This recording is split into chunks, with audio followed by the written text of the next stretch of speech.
Shalom warga kerajaan. Salah satu tanda bekerjanya iblis di dalam dunia ini adalah accusing atau pendakwaan, pemfitnahan kepada siapa? Kepada kita, para orang-orang percaya ya, pada hamba-hamba Tuhan. Bayangkan saja orang sudah meninggal, dikorek-korek, dicarikan saksi-saksi palsu. Ini sungguh-sungguh terjadi saudara. Ada yang memang benar-benar salah, sudah mengakui, sudah diskor, sudah dihukum, masih dikorek-korek. Ya, saya tidak usah sebutkan lah siapa itu.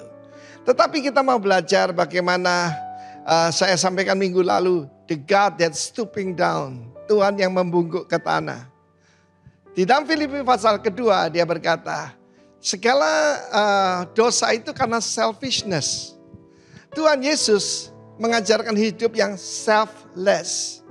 Dia yang dalam rupa Allah, yang setara dengan Allah, pada mulanya adalah firman. Firman itu bersama-sama dengan Allah dan firman itu adalah Allah itu sendiri. Katanya orang tanya, di mana Yesus berkata I am God? Dia berkata I am. I am itu namanya Tuhan. I am who I am. Ehye eser ehye. Dan kita melihat bagaimana dia tidak menganggap kesetaraan, betul-betul stooping down, tapi mengosongkan dirinya, kenoo. Ya, saudaraku, kenosis itu mengosongkan diri. Dan mengambil rupa seorang doulos, seorang hamba. Raja jadi hamba, betapa rendahnya. Lebih rendah lagi dan menyamakan dirinya dengan antropos, dengan manusia. Bahkan mati di antara kayu salib. Hari-hari ini kita melihat ketidakadilan juga di negara kita. Orang-orang yang model kayak Barabas malah dibebaskan, ya, dan sebentar lagi akan bebas. Tetapi yang menyampaikan kebenaran dihukum seberat-beratnya. Jangan kecil hati, itu tanda revival akan datang. Sebelum Yesaya 60, arise and shine, for your glory has come. Kemuliaan Tuhan sudah terbit atasmu. Sebelumnya harus terjadi ketidakadilan. Ketika ketulusan hati ditolak. Ketika yang baik jadi buruk, buruk jadi baik. Ketika keadilan mundur ke belakang. Itu yang sedang terjadi. Maka ketika musuh menyerbu. Dan Tuhan mendirikan sebuah standar. Ya, seperti angin yang ditiup dari tempat sempit. Ketika saya berada di Hong Kong. Sebelum keluar rumah, saya mesti melihat hari ini badainya itu ukurannya berapa. Kalau saya mencapai ukuran tertentu tidak boleh keluar rumah. Karena apa? Karena begitu gedung-gedung tinggi dan sempit jalan-jalannya, itu kalau ada angin bertiup di sana kekuatannya lipat ganda. Jangan takut dengan ancaman, jangan takut dengan restriction, jangan takut dengan segala macam yang menghalangi kita. Karena janji Tuhan ketika keadilan sudah tidak ada. Ketika yaitu justru Yesus berkata orang mengira, membunuh kamu mengira loh. Membuat berbuat bakti bagi Allahnya. Saya tambah Allahnya, soalnya tidak sama saudaraku. Maka Tuhan roh Tuhan yang bekerja dengan dahsyat. Saya percaya revival yang dijanjikan Tuhan lewat hamba-hamba Tuhan. Tentang the greatest revival. The last great revival. In Indonesia. Akan terjadi. Karena itu saya menunggu di Bali. Dan saudara menunggu di pos-pos saudara masing-masing. Kalau orang menantikan kedatangan Tuhan. Dia akan menyucikan dirinya dari segala kecemaran. Tirulah Tuhan Yesus. The God that's stooping down. Dan tapi jangan lupa, dia bangkit dan menyatakan kebenaran. Saudaraku, bersyukur di Indonesia, saudara, sekali lagi jangan bilang Easter ya. Paskah pun itu agak keliru. Ini hari raya kebangkitan ya, yang kita rayakan tanggal 17 yang lampau. Dan saya percaya roh yang sama yang membangkitkan Yesus dari antara orang mati juga bekerja dengan kuat pada Anda warga kerajaan. Be strong in the Lord. Rejoice, arise and shine. God bless you. Amin. Shalom Bapak Ibu yang kasih Tuhan. Bisa lambaikan tangannya. Ya, semua kabarnya baik hari ini ya. Kita bersyukur pagi hari ini kita bisa beribadah di tempat ini. Mari kita menyiapkan hati kita.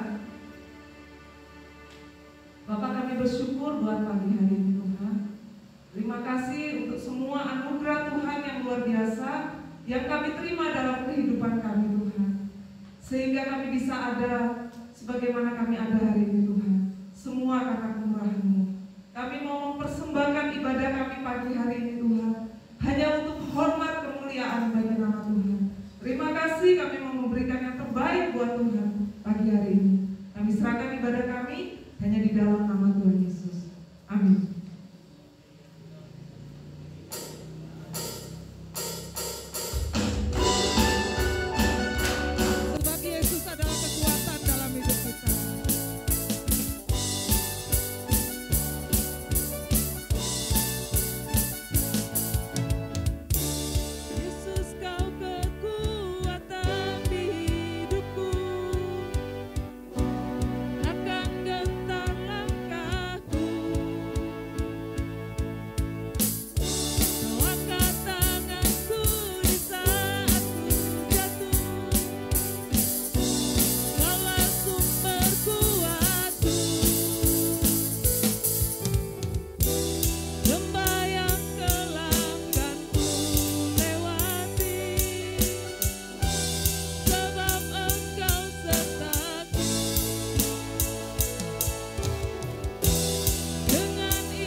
Engkau Allah Immanuel Tuhan, Allah yang selalu ada berserta dengan kami Tuhan, dalam setiap langkah hidup kami.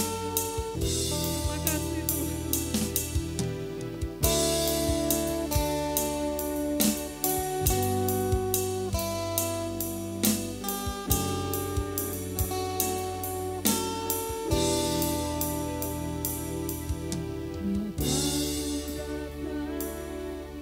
Dan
kasih karunia Tuhan. Dan pagi hari ini Tuhan, biar firman-Mu melawat setiap kami, membawa kehidupan kami semakin dalam dengan Engkau Tuhan, dan kami boleh mengalami kemuliaan Tuhan hari lepas hari dalam kehidupan kami, dalam pekerjaan kami, dalam apapun yang kami lakukan. Kuasa kebangkitan Tuhan itu bekerja di sana. Dalam nama Yesus Kristus kami berdoa. Yang percaya katakan amin. Silakan duduk. Shalom buat kita semua. Pagi hari ini kita memasuki minggu keempat ya. Oke, sesuai dengan tema yang diberikan, kita akan bersama-sama belajar, dan saya rindu bahwa ini menjadi firman yang akan menuntun kehidupan kita, bukan saja di bulan ini, namun hari-hari ke depan akan menuntun kita semua. Sebelum saya membagikan firman Tuhan ini, suatu kali ada 3 orang sahabat teman dekat. Ya. Saya percaya Bapak Ibu, saudara-saudara semua punya teman dekat, punya sahabat. Dan 3 orang sahabat ini cuma 1 orang yang dia itu percaya kepada Tuhan. Yang lain itu tidak percaya pada Yesus. Karena mereka ada 3 orang filsuf Yunani. Yang satu ini sudah bertobat dan yang 2 ini belum percaya kepada Yesus. Dan salah satu orang teman ini mengajak kedua orang sahabat ini untuk yuk kita bangun agama baru yuk. Karena mereka adalah termasuk 3 orang yang berpengaruh di kota itu. Dan satu yang belum percaya itu juga bilang, oke, yuk kita buat satu agama baru.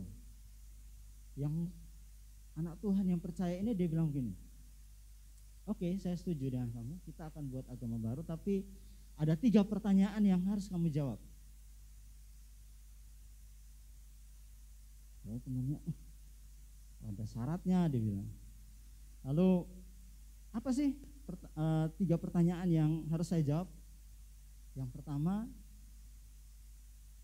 kamu punya perkataan itu belum pernah orang lain katakan. Syarat pertama. Yang kedua, kamu tahu kapan kamu akan mati. Yang ketiga, kamu tahu kapan kamu akan bangkit. Dan tentu kita pasti tahu ya jawabannya, bahwa ketiga pertanyaan itu tidak mampu dijawab oleh teman-temannya. Dan saya percaya bahwa kita semua yang hadir di tempat ini, apapun yang kita katakan, bahkan hari 1 hasta aja dalam hidup ini, 45 senti aja dalam kehidupan kita ke depan, kan kita nggak tahu. Setuju ya? Amin? Dan 3 pertanyaan itu hanya bisa dijawab oleh siapa? Dan bersyukur kalau kita kemarin merayakan kebangkitan Kristus, itu adalah bukti bahwa dia tahu benar bahwa pada hari yang ketiga aku akan bangkit. Nah, bisa ditampilkan slide-nya. Hari ini kita akan belajar bersama tentang, karena kita ada di masa dimana kita harus semakin belajar lebih intim lagi dengan Tuhan, mengenal akan kehendak Tuhan. Makanya kita harus benar-benar memahami apa sih yang sedang terjadi di sekeliling kita. Nah, hari ini kita belajar tentang kerajaan Allah. Kerajaan Allah itu berbeda dengan surga.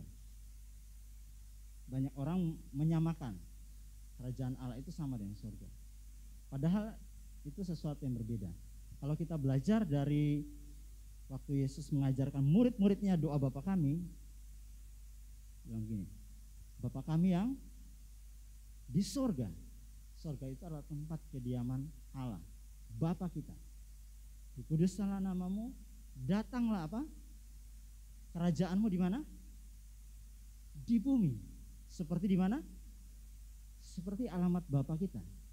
Artinya ketika kita ada ditempatkan di sini, yang Tuhan mau adalah kerajaan sorga itu ada di mana kita berada. Apa sih kerajaan sorga itu? Sehingga Yesus bilang begini, cari dahulu kerajaan Allah. Karena kalau kita bilang itu prioritas banget. Ketika Yesus datang selalu ngomong kerajaan sorga. Kemanapun Yesus ngomong kerajaan sorga. Dia kasih perumpamaan apapun, itu adalah kerajaan sorga, kerajaan sorga. Dan yang anehnya murid-muridnya waktu itu, apa sih maksudnya Yesus gitu ya. Dan bahkan orang-orang yang waktu itu tahu tentang tulisan tentang kitab Taurat, mereka enggak memahami tentang apa isi pesan daripada Yesus. Kerajaan sorga berbicara tentang pemerintahan Allah ada di bumi lewat kita, eklesia atau perwakilan, roh, representative of Christ Kingdom. Nah, itu makanya kita harus memahami bahwa beda antara kerajaan sorga dan sorga. Oke? Yang berikut, kita yang kemarin tema besar kita adalah multiply grace atau kasih karunia yang berkelimpahan. Warga kerajaan sorga pasti mengalami kasih karunia yang melimpah. Nah, kalau kita sudah tidak mengerti tentang kerajaan sorga, kita akan sulit untuk berjalan lebih dalam lagi tentang multiply grace. Ingat, saya pernah bagikan bahwa multiplikasi itu berbeda dengan penambahan. Multiplikasi itu berarti pelipat gandaan terjadi dalam kehidupan kita. Kasih karunia yang melimpah dalam kehidupan kita. Setiap warga kerajaan Allah itu pasti mengalami kelimpahan kasih karunia. Kita bukan dikasih penambahan, tapi multiplikasi dalam kehidupan kita. Yang ketiga, warga kerajaan sorga itu pasti suka mendengar dan melakukan perkataan sang raja. Amin. Nah, tema kita yang bulan ini yaitu Delight King's Word atau Delight King's Word. Ya. Ya, Delight King's Word artinya menyukai firman sang raja. Ya. Menyukai firman sang raja.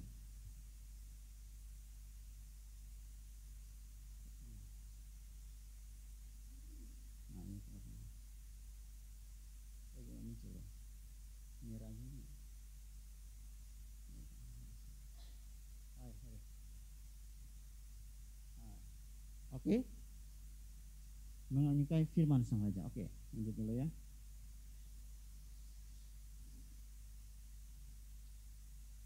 Yesus, kita harus tahu bahwa Yesus datang sebagai raja, dia bukan nabi. Makanya kalau waktu Yesus tanya kepada murid-muridnya, menurut kamu siapa saya? Dia adalah Mesias. Dia datang sebagai raja, membawa apa? Kerajaan Allah. Bahkan ketika Yesus bangkit, Yesus menyampaikan berulang kali kalau kita baca di Kisah Para Rasul 1 tentang ini. Kita tahu bahwa kita kan ini bicara tentang bagaimana dia memberikan jawaban kepada manusia karena manusia ingin menemukan suatu pemerintahan yang baru, menemukan tempat pemerintahan yang baru. Makanya Yesus datang membawa kerajaan Allah. Isi pesannya pun tentang kerajaan Allah. Oke, setiap perkataan raja bukanlah anjuran. Nah, kalau perkataan presiden atau dia mengeluarkan, presiden ingin keluarkan perpu, dia harus bawa itu ke DPR. Benar ya? Aturan apapun yang terjadi tidak boleh dia keluarkan sendiri. Dia harus bawa ke DPR dan harus disetujui oleh DPR. Benar enggak ini keputusan atau hukum yang ingin berlaku di Indonesia ini akan mensejahterakan rakyatnya. Tapi berbeda dengan perkataan raja. Raja ketika dia ngomong apapun yang dia omong itu akan jadi hukum di suatu tempat. Makanya ketika orang datang, rajanya orang Israel kok beda ya. Ya. Bukan anjuran atau alternatif ya, bisa tidak. Bukan. Firman Tuhan itu iya dan amin. Nah, firman Tuhan itu adalah perintah, prinsip, hukum atau konstitusi yang berlaku dalam suatu kerajaan. Dan warga kerajaan itu wajib melakukan dan melaksanakan firman Tuhan itu. Tidak bisa, ya saya kan bisanya hanya ini saja. Kalau boleh ini saja, tidak bisa. Ada satu warung di Jogja, bukan warung, restoran. Namanya itu Isakuiki. Seperti tulisannya kan tulisan Jepang gitu ya. Dan ketika orang datang berkunjung ke situ, orang makan dan orang protes, loh restoran kok masakannya begini gitu. Lalu apa jawab pemilik restoran? Ya Isakuiki. Dan orang Kristen banyak seperti itu kan. Isakuiki. Ketika sang raja datang, loh kenapa? Kamu punya 3 talenta, 1 talenta, tapi kok jadi 1 aja? Kok jadi 3 aja? Ya, Isakuiki. Halo, amin. Kita berubah ya. Next. Yang ketiga, Allah menciptakan segala sesuatu berada dalam prinsip dan diatur oleh hukum agar dapat berfungsi sesuai dengan maksud dan tujuannya. Nanti Bapak Ibu bisa baca sendiri. Nah, kalau kita lihat ya di George Barna, seorang anak Tuhan juga, dia buat penelitian. Dia buat penelitian kalau kehidupan orang Kristen itu tidak beda jauh dengan kehidupan yang belum percaya Yesus. Nanti bisa search di Google, George Barna. Dia seorang peneliti, dia buat penelitian. Dia bilang kenapa kok sampai orang Kristen itu setiap minggu dia pergi ke gereja, dia pergi komsel, itu diteliti by data, dengan data ya. Diteliti. Kok kehidupannya tidak jauh beda dengan kehidupan orang yang belum percaya Yesus. Ternyata orang Kristen karena saking percaya dia punya kasih karunia bahwa dia buat apa saja, yaitu tadi Isakuiki tadi, makanya dia belajar bahwa nanti kan Tuhan ampuni saya, nanti kan Tuhan akan bebaskan saya. Namanya memanfaatkan kasih karunia untuk dia bisa setuju atau orang setuju untuk dia buat salah. Padahal kalau kita mengerti ini, prinsip ini, bahwa apapun yang ada di sekitar kita, termasuk sepatu yang Bapak Ibu pakai itu ada aturan pakainya, setuju ya, ada hukum yang mengatur dia. Kalau kita pakai tidak sesuai dengan aturannya, pasti apa? Cepat rusak, setuju ya. Kalau kita punya motor atau punya mobil, dari dealernya atau yang menciptakannya dia itu pasti ada manual book. Dan mobil atau motor itu sudah dikasih bahan bakarnya ini. Tapi kalau saudara bilang, ya saya ini kan Isakuiki, saya ini sukanya minum jus. Lalu saudara bilang, karena saya suka minum jus, saya ganti bahan bakarnya dengan jus yang saya suka. Apa yang terjadi? Mobil atau motor yang kita gunakan, Isakuiki, mobilnya bilang juga, ya Isakuiki. Nah, dalam kehidupan kita, Tuhan mendesain kehidupan kita sebelum dunia dijadikan, itu dengan prinsip, dengan hukum yang mengatur kehidupan kita. Makanya ketika Tuhan menciptakan Adam dan Hawa, Tuhan menembuskan nafasnya kepada Adam.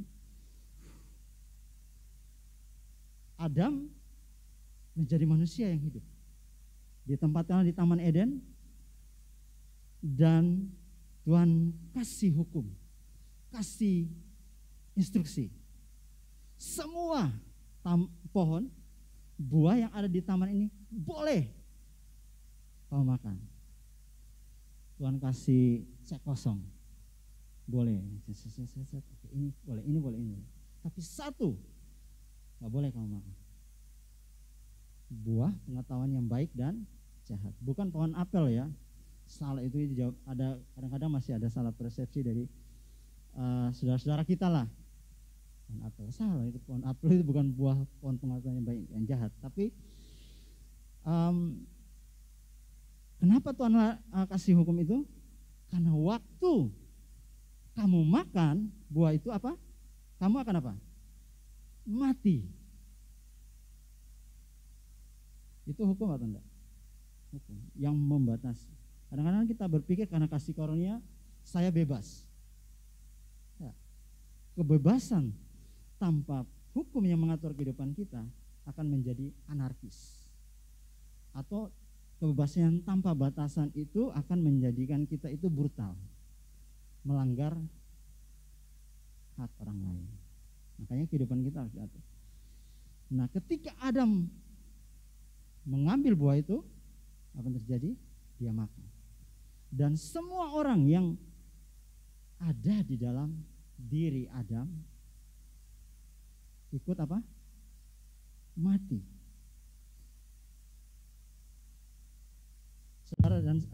Saudara dan saya ada di tempat ini kan, kita kan keturunan dari Adam. Tapi Adam yang kedua, yaitu Yesus, memberikan kemerdekaan bagi kita. Oke, lanjut.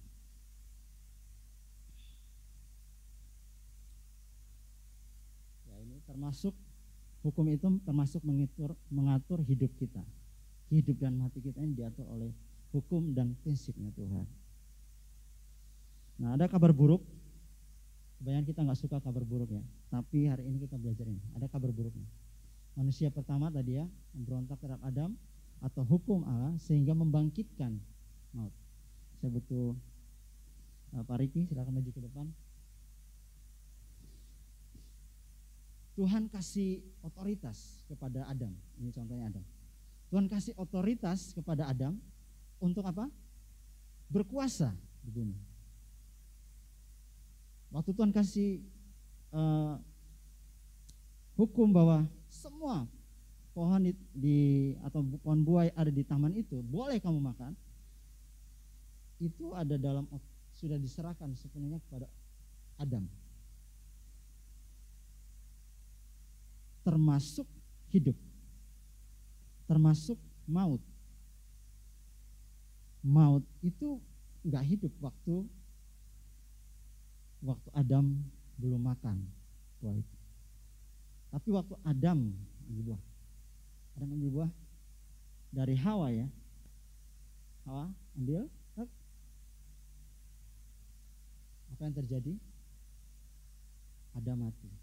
Semua kita yang lahir dari keturunan Adam ini mengalami namanya kematian.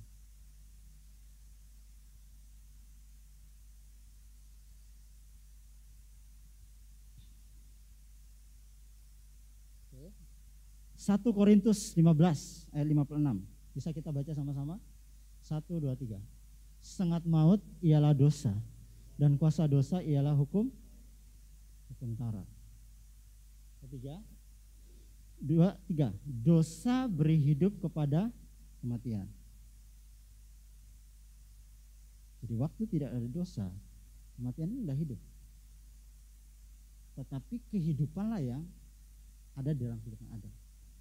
Tapi waktu Adam memutuskan untuk aku hidup sendiri, aku gak mau ikut aturannya Tuhan, aku mau ikut aturan saya. Kuasa sepenuhnya ada dalam kehidupan Adam. Maka maut hidup. Itu semua ada di dalam keputusannya Adam. Ya, hati-hati dengan apapun yang kita lakukan, pasti itu ada efeknya, ada dampaknya. Hukum dosa beri kelahiran kepada hukum kematian.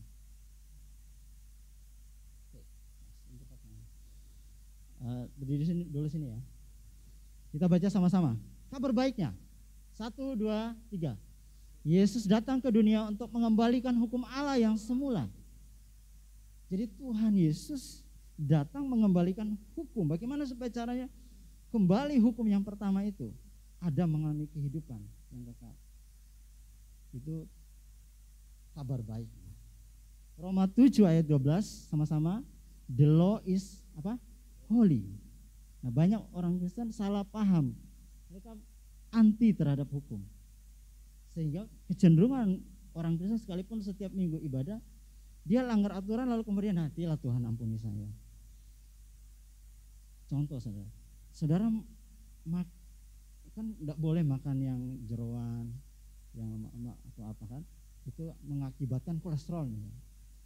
Karena saudara pikir, tenang aja, nanti kita berdoa dalam nama Yesus, jeroan semuanya jadi makanan yang sehat. Wah, apa yang terjadi saudara? Pertama keram-keram, aduh kok asam urat naik. Saudara melanggar hukum. Makanya di dalam Roma ini Paulus ingatkan kembali, menyeimbangkan antara kasih karunia. Jadi hukum Taurat adalah apa? Kudus. Dan perintah itu adalah kudus, benar, dan baik. Nanti kita belajar lebih ya. Matius 5 ayat 17, 1, 2, 3. Do not think, ini Yesus yang ngomong sendiri. Jangan berpikir. Janganlah kamu menyangka bahwa aku datang untuk apa? Menyediakan hukum apa? Taurat atau kitab para nabi. Aku datang bukan untuk meniadakannya, melainkan apa? Untuk menggenapi. Apa tujuan menggenapi ini, apa maksudnya? Artinya ini, melaksanakan. Sama-sama kita baca, 1, 2, 3. Melaksanakan. Jadi Yesus datang menggenapi itu maksudnya dia melaksanakan hukum itu. Lalu kemudian dia menjelaskan tentang hukum itu. Yang ketiga apa? Mengembalikan makna daripada hukum Taurat. Yang keempat, mengembalikan spirit atau roh yang ada di dalam hukum Taurat itu. Sehingga firman itu atau hukum Taurat itu menjadi hidup dalam kehidupan kita. Yang berikut ada apa? Menggenapi maksudnya mendemonstrasikan bagaimana mempraktekannya. Jadi waktu Yesus datang, hukum Taurat itu menjadi prototipe atau model bagi setiap kita untuk mempraktekkan setiap hukum Taurat. Dari 1 sampai 10 itu kan tidak ada yang kita larang sana. Itu menjadi hukum-hukum yang berlaku di setiap negara itu kan pecahan-pecahan dari 10 hukum itu. Kan kita enggak melarang atau kita enggak menentang jangan mencuri, jangan mengingini barang orang lain, jangan bersaksi dusta, hormatilah ayah dan ibumu supaya apa? Lanjut. Nah, itu hukum itu. Kalau kita mentaati dan menghormati orang tua, janji Tuhan itu apa? Usiamu apa? Panjang umur. Di mana? Di tanah yang dijanjikan oleh siapa? Tuhan Allah. Satu hukum itu yang ada penjelasannya. Selain itu no explain, tidak ada penjelasan.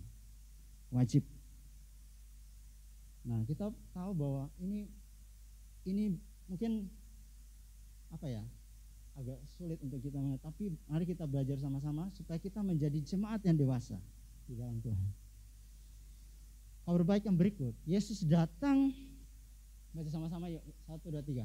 Yesus datang ke bumi untuk menyediakan hukum dosa dan maut. Roma 8 ayat 1 sampai 3, baca 1, 2, 3. Demikianlah sekarang tidak ada penghukuman bagi mereka yang ada di dalam Kristus. Roh yang memberi hidup telah memerdekakan kamu dalam Kristus dari hukum dosa dan hukum maut. Sebab apa yang tidak mungkin dilakukan hukum Taurat karena tak berdaya oleh daging telah dilakukan oleh Allah dengan jalan mengutus anaknya sendiri dalam daging yang serupa dengan daging yang dikuasai dosa karena dosa. Ia telah menjatuhkan hukuman atas dosa di dalam daging. Ini penjelasannya. Nah, misi Yesus, kebutuhan manusia adalah untuk membatalkan hukum dosa atau ketidaktaatan dan maut. Dosa itu bukan mencuri, membunuh, enggak.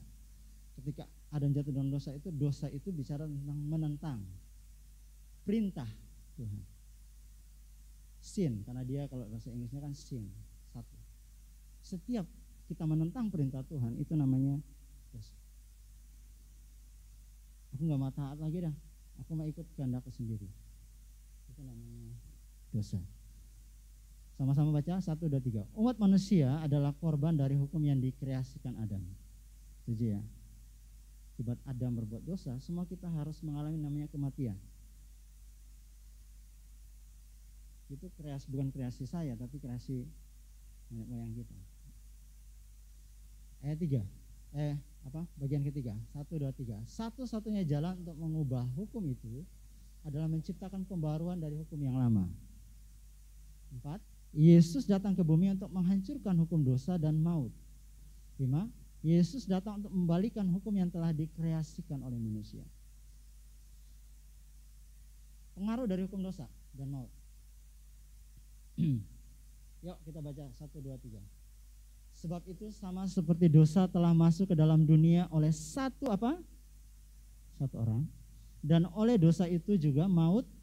Demikianlah maut itu telah menjalar kepada semua orang, karena semua orang telah berbuat dosa. Jadi satu orang, kayak maut itu seperti sengat. Bapak Ibu pernah disengat? Waktu disengat, gitu, itu menjalar ke seluruh tubuh kita. Tadi saya bilang bahwa setiap kita, seluruh umat manusia, berapa miliar? 8 miliar ya, semua itu lahir dari Adam.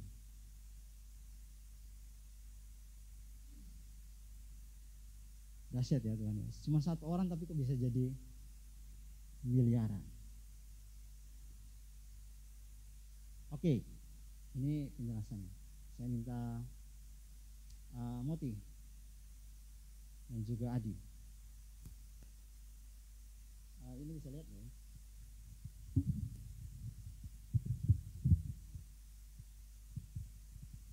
Oke, saya mulai penjelasan 3 berjejer ya. Oke.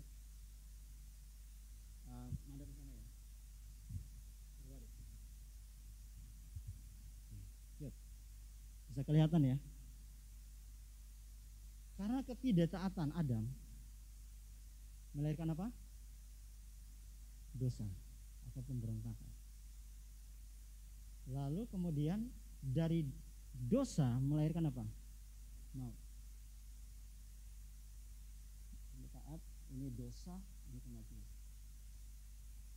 Menjalar seperti itu. Jadi problemnya adalah di sini. Ketika dosa bisa dibereskan, maka maut tidak berkuasa lagi. Nah, ini yang dilakukan Yesus. 2, kita baca sama-sama. 1, 2, 3. Maut atau kematian dapat kuasa dari dosa. Ini Moti ya yang menggambarkannya. Dari apa?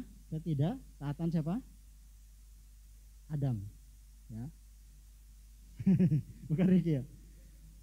Masalah kita adalah sekarang kematian, Adi ya.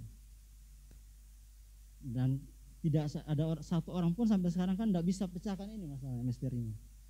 Misteri ilahi lagi satu dia. Tapi Yesus mampu membuat jalan itu.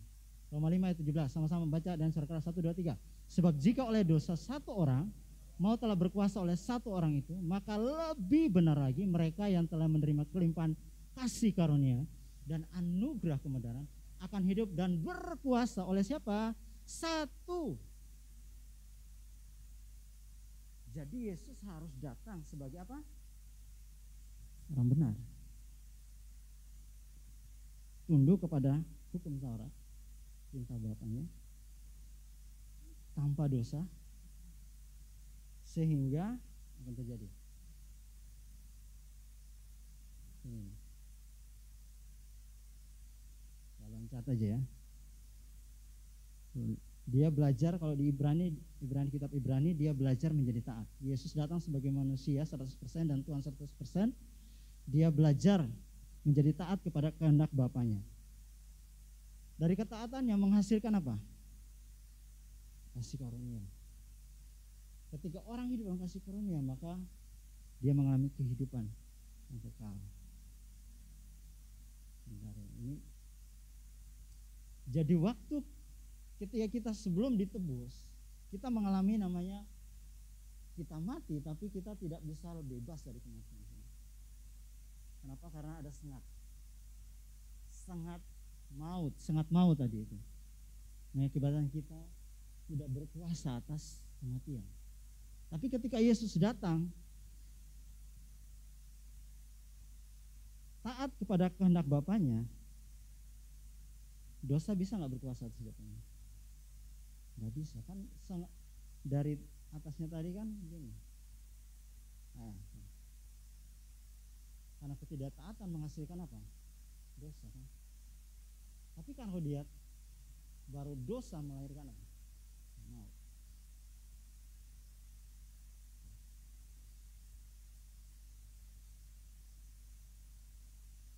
Dia datang taat dan mengalami yang namanya supaya kita mengalami hidup yang kekal.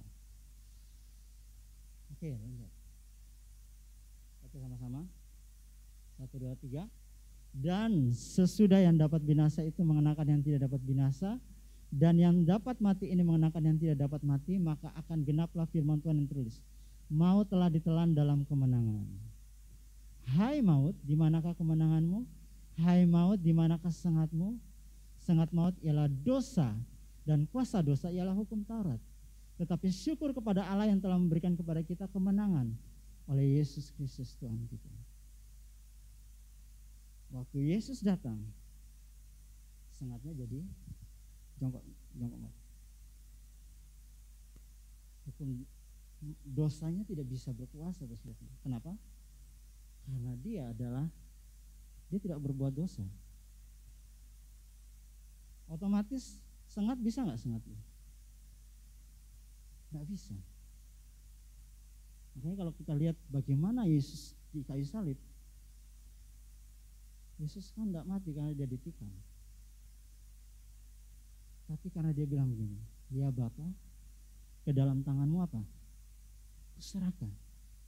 Kayak di sebelumnya dia sudah ngomong sama murid-muridnya, tidak ada satu orang pun yang mampu mengambil nyawaku selain aku menyerahkannya. Wow.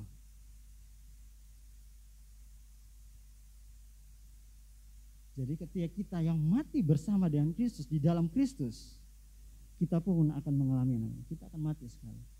Tetapi kita akan mengalami yang sama seperti yang dialami Yesus. Kenapa? Karena kita ada di dalam Kristus. Ketika kita ada dalam Kristus, dosa bisa enggak? Bisa. Maut, sengat maut sudah enggak ada. Apalagi sengat maut. Yuk kasih tepuk tangan buat teman-teman kita yang bertiga. Thank you. Ya. Kekuatan ya, Yesus membuat maut menjadi ilegal. Ketika tadi Adam hidupkan maut, Yesus membuat dia menjadi ilegal. Maut itu menjadi ilegal di bumi. Maut tidak berkuasa lagi. Saudara akan meninggal, tetapi kuasa maut tidak akan mampu menahan saudara di dalam kubur itu. Jadi kita nggak berkuasa. Ketika kita mati kita nggak berkuasa. Bagaimana bang? Kita harus melewati proses hukum tadi. Mati sekali dan mengalami kasih karunia melimpah, dan kemudian kita mengalami hidup yang kekal. Ini kita lihat itu semua tercatat di dalam konstitusinya Tuhan, hukum-hukumnya Tuhan. Waktu Yesus di dalam Matius 27 ayat 51 kita baca sama-sama. 1, 2, 3. Dan lihatlah, tabir bait suci terbelah dua dari atas sampai ke bawah, dan terjadilah gempa bumi dan bukit-bukit batu terbelah, dan kuburan terbuka, dan banyak orang kudus yang telah meninggal bangkit. Dan sesudah kebangkitan Yesus, mereka pun keluar dari kubur lalu masuk ke kota kudus dan menampakkan diri kepada banyak orang. Kepala pasukan dan prajurit-prajuritnya yang menjaga Yesus menjadi sangat takut ketika mereka melihat gempa bumi dan apa yang telah terjadi, lalu berkata, sungguh ya ini adalah anak Allah. Ini powerful kuasa kebangkitan. Nah, makanya penting untuk kita terus merenungkan konstitusi kita. orang yang senang merenungkan Taurat Tuhan siang dan malam. Dia seperti apa? Seperti pohon. Loncat ya dari benih jadi pohon. Nah itu keren ya. Oke. Belajar sedikit hukum. Saya belajar ini sedikit hukum karena kemarin saya sempat bermasalah sama masalah hukum. Saya urus hukum. Ini empat tipe hukum. 1, 2, 3. Hukum yang pertama. Hukum apa? Ritual. Bukan yang utama. Sementara terukur. Ini ciptaan manusia. Tersistem. Program yang diperlukan untuk mengkoreksi dan tujuan penebusannya sementara. Ini hukum-hukum ritual. Jadi kalau kita ritual atau apa, itu hukumnya sementara. Hukum yang kedua, hukum apa? Legislatif. Ini tindakan manusia lewat sebuah badan pemerintahan untuk mengatur perilaku sosial dan hubungan sosial, kondisional dan sesuai situasi. Jadi kita jalan di jalan itu kita diatur oleh hukum. Naik motor harus pakai helm. Jalan di jalan raya, mobil harus pakai safety belt. Itu hukum legislatif, yang mengaturnya legislatif. Yang ketiga, ini yang penting ya. Prinsip hukum alam original. Prinsip alam yang melekat dan standar yang melekat dalam penciptaan yang diperlukan dan dibutuhkan untuk fungsi yang efektif, sifatnya permanen. Ketika kita ambil ikan dari dalam laut, dari dalam air, itu kita mengeluarkan dia dari hukum yang berlaku atas ikan. Sehingga lama-kelamaan ikan itu akan mati. Kita melanggar hukum apa? Hukumnya ikan. Itu prinsip hukum alam, dan Tuhan ciptakan ikan itu ya seperti itu tinggal. Tapi manusia kan ketika Tuhan bilang kamu harus tinggal dalam hadiratku, tinggallah di dalam aku dan firmanku tinggal dalamku, mintalah apa yang kamu mau. Tapi kadang-kadang kita bertanya, kenapa saya harus tinggal dalam hadirat Tuhan? Kenapa saya harus taat sama Tuhan? Tapi tahukah saudara bahwa ikan tidak bilang tidak terhadap hukumnya Tuhan kan? Dia selalu taat, tinggalnya di dalam air. Gak pernah ikan itu stres dan bilang aku mau keluar aja dari sini. Nah, manusia punya kehendak bebas untuk bertindak seperti itu. Padahal kita didesain, ditempatkan di Taman Adam, berbicara tentang Eden. Yang keempat, ini prinsip yang paling penting juga dalam prinsip hukum spiritual yang rohani. Prinsip-prinsip ilahi yang mengatur dunia apa? Supranatural, sifatnya kekal. Termasuk tadi bicara tentang kematian dan kebangkitan. Itu semua melekat dalam kehidupan kita. Sehingga kenapa Yesus harus datang sebagai manusia untuk menebus hidup saya dan saudara. Ya, ini sudah bagian terakhir ya.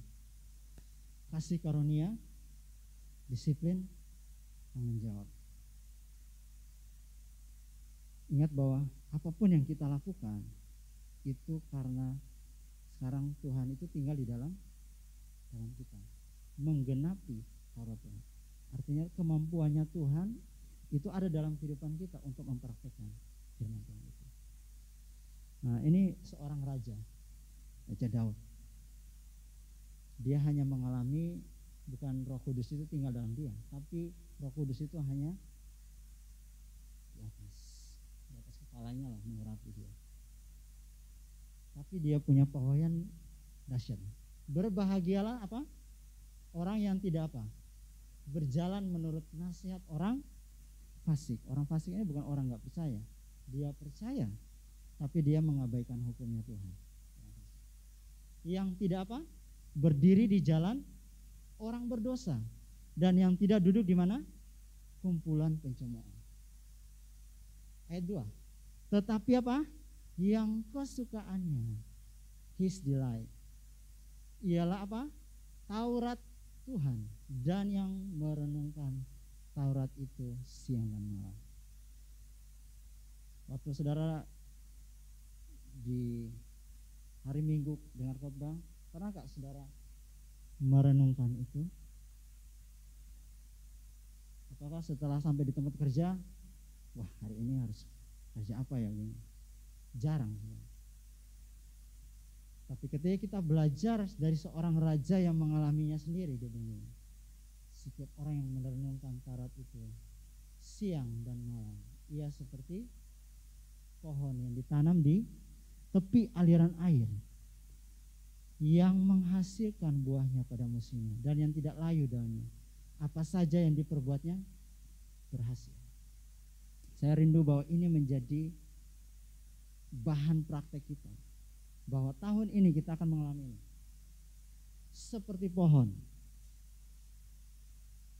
yang ditanam di tepi aliran air, yang menghasilkan buahnya pada musimnya dan yang tidak layu daunnya. Apa saja yang diperbuatnya berhasil. Disiplin dan tanggung jawab. Nah di atas itu ini bicara tentang disiplin ya. Saudara kalau nggak disiplin, percayalah nggak akan sampai di sini titik ini. Ayat 3.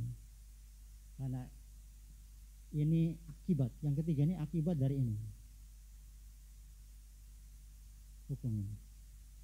Suka. Disiplin dan tanggung jawab. Matius 16 ayat 19 dia begini. Kepadamu akan kuberikan kunci kerajaan sorga. Apa yang kau ikat di dunia ini akan terikat di sorga, dan apa yang kau lepaskan di dunia ini akan terlepas di sorga.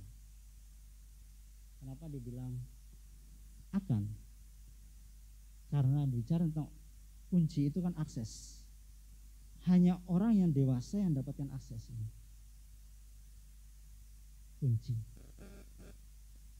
Kunci ini kan tidak besar kan.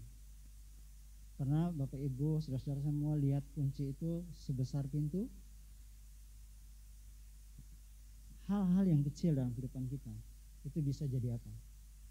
Kunci dalam kehidupan kita untuk masuk. Wahyu 5 ayat 10. Ini yang tadi kita bahas maksud dan tujuannya. Dan sama-sama baca ya, 1, 2, 3. Dan engkau telah membuat mereka menjadi suatu kerajaan dan menjadi imam-imam bagi Allah kita, dan mereka akan memerintah sebagai apa? Makanya Yesus disebut raja segala. Nah, ketika kita tahu ini, kita akan tahu identitas. Who am I? Ayat 5. 1, 2, 3. Dan malam tidak akan ada lagi di sana, dan mereka tidak memerlukan cahaya lampu dan cahaya matahari, sebab Tuhan Allah akan menerangi mereka, dan mereka akan memerintah sebagai apa? Sampai kapan? Light.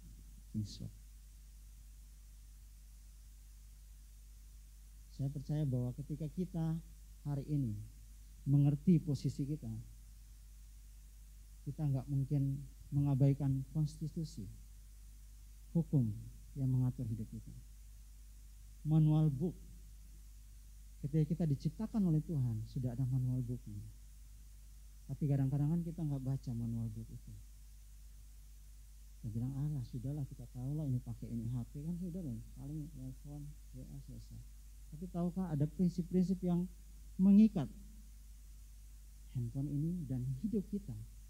Dan manual book itu adalah King's Word, perkataan raja, dan itu mengatur hidup kita, bukan untuk supaya kita nggak bebas, tapi kita menjadi bebas di dalam area yang Tuhan desain dalam hidup kita.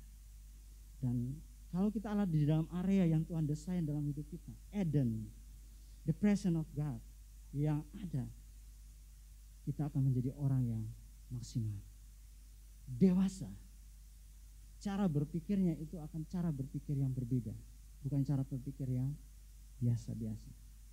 Dia menjadi orang yang di atas rata-rata, bukan mediocre, karena dia hidup di dalam prinsipnya Tuhan yang melekat dalam kehidupan dia, dan ada di sekeliling dia itu ada peraturan hukum yang mengatur di sekelilingnya, dan dia tahu dia harus posisinya bagaimana. Hari ini kita belajar ini, dan saya rindu kita semua menjadi orang-orang yang merdeka, amin. Suka akan firman Tuhan, Waktu kita baca firman Tuhan, wow ini keren. Ini akan menghidupkan kehidupan saya. Ini akan menghidupkan usaha saya. Ini akan menghidupkan bisnis saya. Ini akan menghidupkan keluarga saya. Karena ketika dia ada di dalam keluarga itu, kuasa kebangkitan terjadi.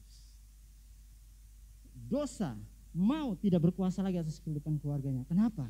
Karena kebenaran itu menjadi bagian dalam kehidupannya. Dan dia melangkah di dalam kebenaran itu. Jaminan sorga ketika kita melangkah di dalam prinsipnya Tuhan, kita dilindungi oleh otoritas tertinggi kita. Siapa? Sumber kita, Allah, Raja di segala raja. Ya, kita berdoa.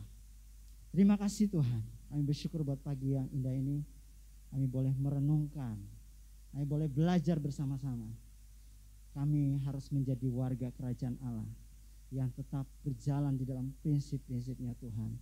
Agar kami melihat kelimpahan kasih karunia terjadi dalam kehidupan kami. Supaya dimanapun kami berada, ada kehidupan, ada kebangkitan, kematian telah dikalahkan.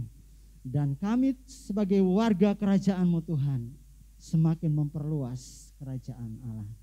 Terima kasih Bapa, ini doa kami dalam nama Yesus Kristus. Haleluya. Amin.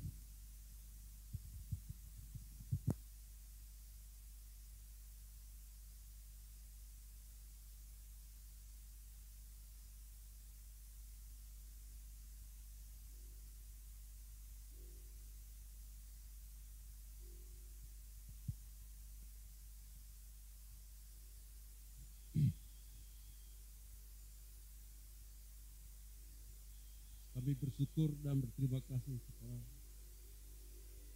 oleh karena kasih karunia kami diselamatkan. Terima kasih firman-Mu sudah Kau sampaikan pada kami semua pada pagi hari ini. Jadikan kami semua pelaku-pelaku firman-Mu. Karena itulah membuat kami semangat dan membuat kami gairah dalam perjalanan kehidupan ini. Terima kasih. Oleh karena kemurahan Tuhan ku anak sampai hari ini. Karena kebaikan Tuhan, janji-Mu terjadi bagiku.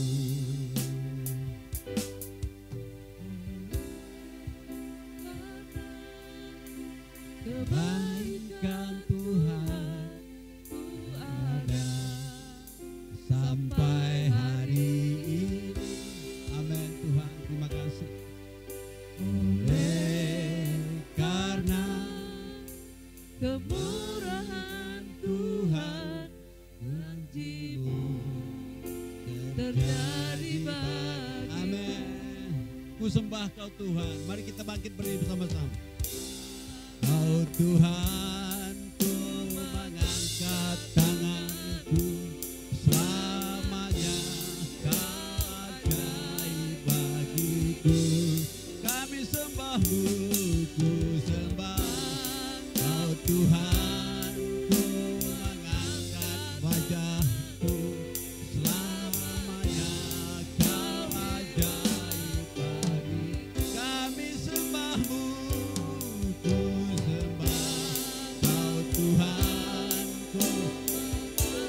ini yang kami bisa lakukan Tuhan.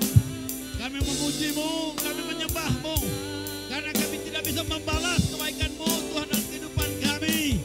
Kami sering jatuh bangun dalam dosa kami, tapi oleh karena kasih karunia-Mu, Engkau selamatkan kami, Engkau bebaskan kami, Engkau lepaskan kami dari segala ikatan karena kutuk masa lalu kami. Haleluya.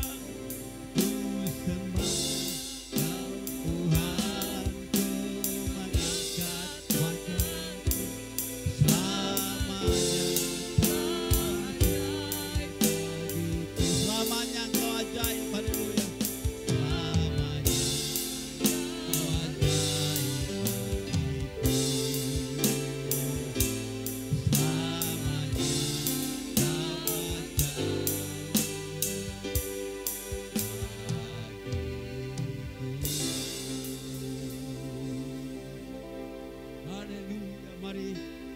Izinkan roh kita sembah Tuhan. Haleluya. Glory bagimu. Mari Roh Kudus lawan kami semua pagi hari. Bebaskan kami untuk menyembah-Mu Tuhan. Kibagaraba sikapata karaba sandohu. Kibagaraba sikapata karaba sandohu. Kibagaraba sikapata karaba sandohu. Kibagaraba sikapata karaba sandore kibagaraba. Kibagaraba sikapata karaba sandohu. Dalam asane. Kibagaraba sikapata karaba sandohu. Kibagaraba sikapata karaba sandohu. Kibagaraba sandohu. Kibagaraba sikapata karaba. Kibagaraba sikapata karaba sandohu. Kibagaraba sikapata karaba sandohu. Kibagaraba sikapata karaba sandohu. Kibagaraba sandohu.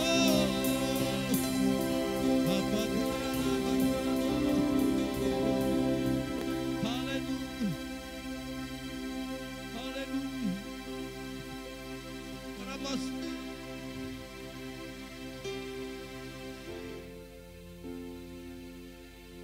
Engkau baik. Engkau baik. Terima kasih Engkau kembalikan kami menikmati hadirat-Mu. Terima kasih. Kami bersyukur padamu. Tenggelamkan terus kami semua, baik kami yang hadir pagi hari ini maupun saudara kami yang tidak sempat hadir. Terus tenggelamkan kami dalam hadirat Tuhan. Hati dan pikiran kami boleh berjalan sesuai tuntunan firman-Mu. Karena kami tahu masa depan kami, bila kami terus berjalan sesuai firman Tuhan, maka masa depan kami gilang gemilang. Suatu waktu kami dijemput di awan-awan. Tuhan ubahkan tubuh ini menjadi tubuh kemuliaan Tuhan. Karena kami taat, tekun, setia mengikuti jalan-jalan Tuhan. Oleh sebab itu kami berdiri bersama-sama pagi hari ini untuk terus berdoa buat bangsa kami. Tuhan, kami tetap serahkan bangsa dalam tangan Tuhan. Kami percaya Tuhan, apapun keadaan hari-hari ini, Engkau yang berdaulat atas bangsa Indonesia. Engkau penolong yang ajaib buat bangsa kami Indonesia. Dalam krisis apapun, Engkau Allah Tuhan Raja yang berkuasa, yang punya hikmat. Terus kau limpahkan buat presiden kami untuk terus mengatur bangsa ini sesuai kebutuhan yang sudah Tuhan tetapkan di bangsa ini. Kami percaya semua kebutuhan umat-Mu, sebab kebutuhan kami semua masyarakat Indonesia pasti Tuhan penuhi. Terima kasih Tuhan, berkati semua kegiatan kami, para bisnismen, pendidikan, pemerintahan, semuanya Tuhan. Kami percaya Engkau Allah yang ajaib, senantiasa menolong kami dalam keadaan apapun. Karena Engkau Allah yang hidup atas Indonesia. Terima kasih Tuhan, terus kami limpahkan salam atas bangsa ini. Dari Sabang sampai Merauke, dari Miangas sampai Rote, kami limpahkan salam Indonesia. Haleluya. Terima kasih Tuhan. Terima kasih. Demikian buat kota kami. Oleh karena anugerah-Mu, kami melihat campur tangan Tuhan buat pemberitaan kami di kota ini. Sungguh-sungguh diberkati. Hasil lautnya, pertaniannya, tambangnya, dan yang lain-lain. Kami melihat Tuhan memberkati kota kami. Terima kasih, kami bersyukur semuanya. Pakai kami semuanya, anak-anak di gereja ini, terus menjadi terang dan garam buat kota kami. Terima kasih Bapa di surga.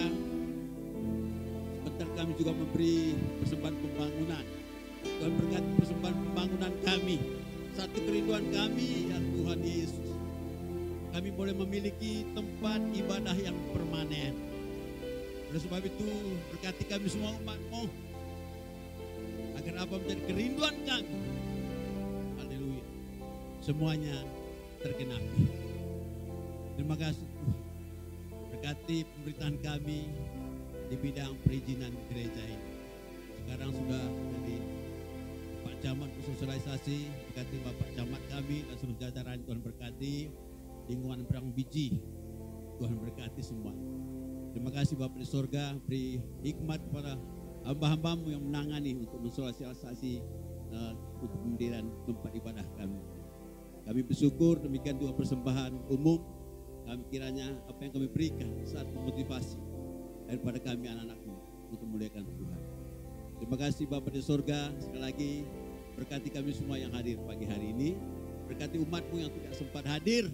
Beri kami semua umat pilihanmu, umat kerajaanmu, memiliki hati yang haus dan lapar akan Tuhan, akan firman Tuhan. Haleluya. Biar kami terus berjalan dalam kerajaan-Mu. Ada kebenaran, ada damai sejahtera, ada sukacita yang kami alami. Karena Engkau senantiasa ada bersama kami sebagai anak-anak kerajaan Allah. Terima kasih dalam nama Yesus kami bersyukur dan kami memberi yang terbaik. Dalam nama Yesus kami berdoa. Haleluya. Amin. Tuhan berkati, silakan doa.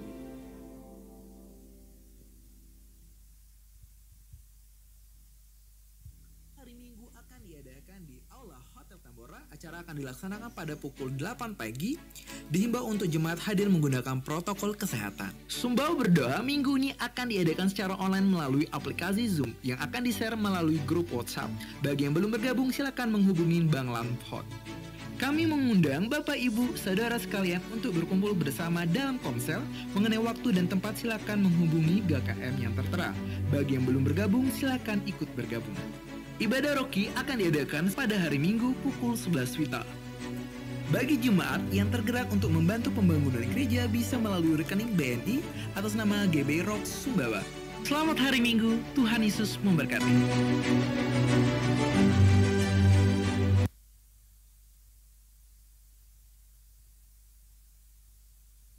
Saya undang kita semua bangkit berdiri dan mengakhiri ibadah kita pagi hari ini.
Kekasih Tuhan, angkat kedua tanganmu.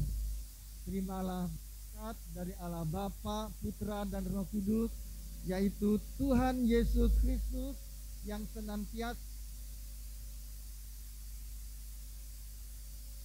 saudara mulai saat ini sampai Maranatha, bahkan sampai selama-lamanya. Semua yang percaya dan yang sudah diberkati sama-sama katakan, amin. Tuhan Yesus memberkati.